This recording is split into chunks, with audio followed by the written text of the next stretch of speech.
A 70-year-old Scot in jail with a death sentence in Pakistan over blasphemy charges is in a critical condition after being shot by a policeman. Mohammad Asghar, who is from Edinburgh, was arrested in 2010 after writing letters to a number of people claiming to be a prophet. A court in Rawalpindi convicted him of blasphemy earlier this year.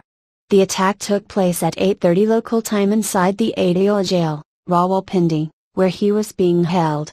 A Rawalpindi police official told BBC Urdu's Shahid Malik the gunman who shot the Scot is Mohammad Asghar, a member of the elite force of police commandos.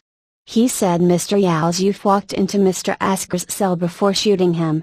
Prison security, who ran to the scene when they heard the gunshots, were said to have overpowered and disarmed Mr. Asghar. At least one bullet was said to have hit him in the arm.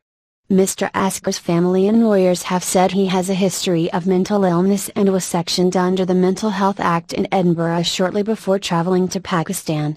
British politicians and activists have been campaigning for his release, urging the Pakistani government to intervene in his case so he can be treated. Adil jail is notorious for being overcrowded with poor conditions. It is where the celebrated attacker of Governor Salman Taseer Mumtaz Qadri, the Punjab police guard, is also in custody.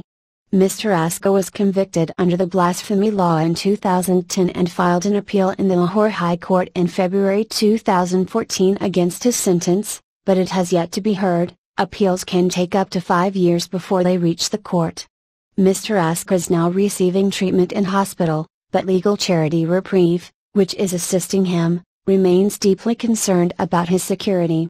Maifo, director of the death penalty team at legal charity Reprieve said, "This appalling attack shows that the only way to ensure Mr. Asghar's safety is to have him returned home to Britain.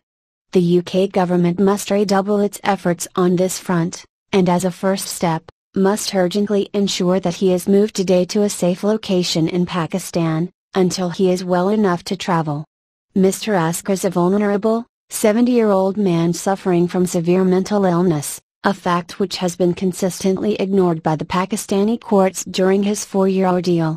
David Cameron said he was deeply concerned about his case earlier this year, but now we must see concrete